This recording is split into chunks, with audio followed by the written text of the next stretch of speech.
Bonjour everyone, yesterday the 8.9 update dropped and with it comes a lot of buffs. Some of them might be more interesting than the others, and especially the one we see right there on the AMX 3075. Essentially, it's only a 0.5 reload time decreased on its intra-clip reload, but trust me, it's much more than that when you take some height to it. So here is the big boy, the French tier 7 light tank. As you may know, before the update, the reload between shells was 2 seconds, which means that you took 4 seconds to unleash all your shells. Now, with only 1.3 seconds, as you can see right there, it becomes one of the most reactive tier 7 to play when it comes to light tanks and auto-loading mechanism. Because right now, it will take you only 2.5 seconds be able to unleash all your shells before running away without giving the time to your enemies to turn their turrets in order to be able to shoot you.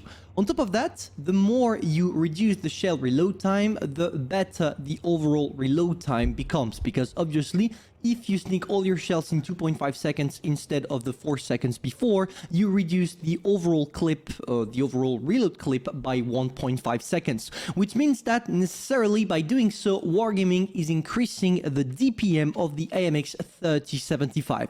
And this is something a lot of people overshadowed, but trust me, this is probably the most interesting feature of the 8.9 update concerning this tank. The rest of the statistics remained unchanged. You have a god top speed, 62 kilometers per hour, a great mobility, which is kind of logic because we're talking about light tank, and most importantly, and maybe the only really big downside of that tank is the gun elevation, but it's traditional on every single French tank due to how their turrets are shaped. Of course, when you have a turret it's located at the middle, kind of the middle of the tank with a huge back, of course, it's gonna cause problems when you try to elevate the gun, which can be frustrating sometimes, and you're gonna see it in the game I'm about to feature.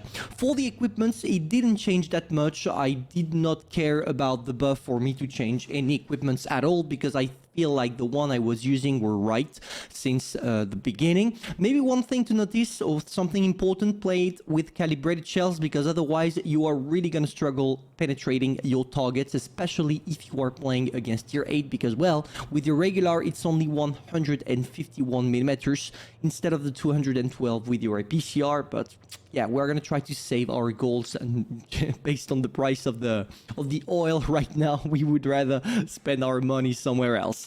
And for the rest, boys, of course, the improved assembly to improve the hit points. For the rest, you're kind of free, you do whatever you want. Personally, this is how I'm equipping mine, and hopefully it will help you. So, in terms of playstyle, what truly changed? In my opinion, your ability to play aggressively. And you're gonna see that directly at the beginning of the game because, little spoil, we are gonna encounter the tier 7 light tank from the enemy team, the Spic, and just judging by the dogfight that will follow, you will finally understand how this buff truly impacted the AMX 3075.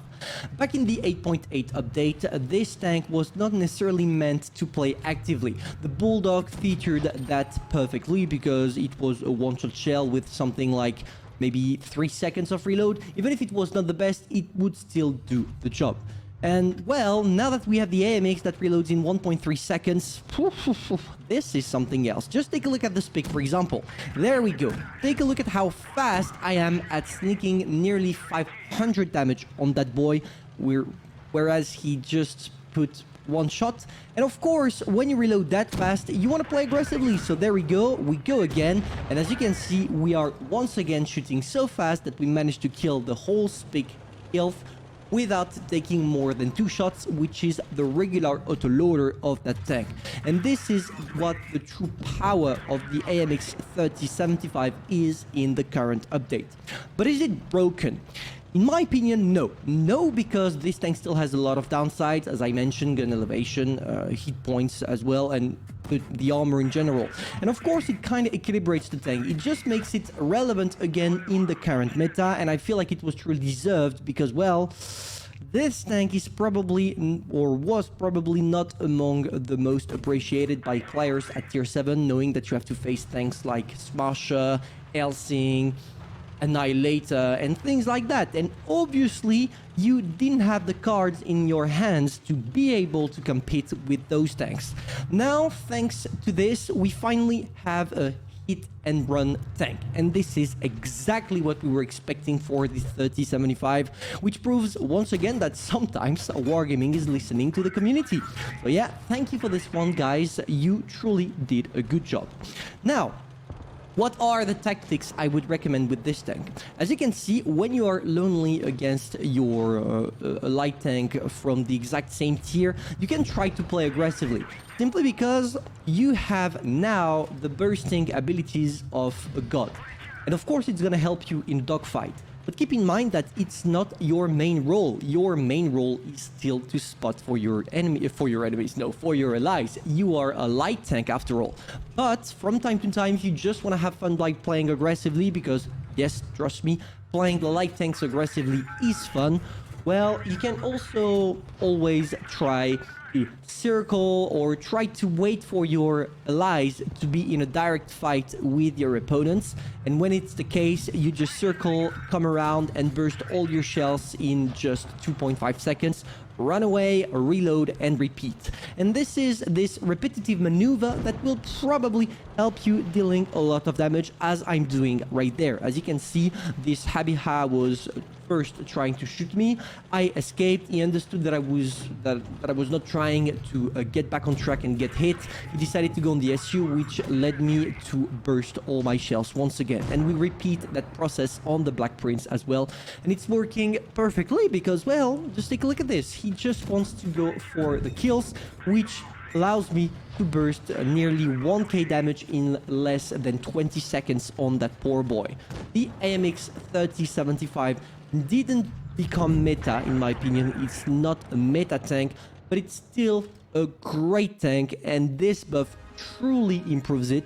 So if you had an enriched AMX 3075, you better play it again, because right now, yeah, if you want to make credits, I guess that this is the tank you want to play with.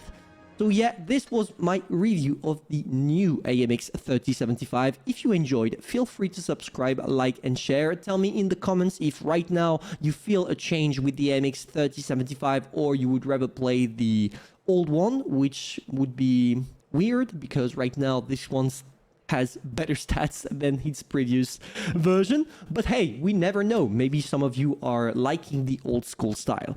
I'm gonna see you soon for a new video, and I hope you guys will have a beautiful day. See ya.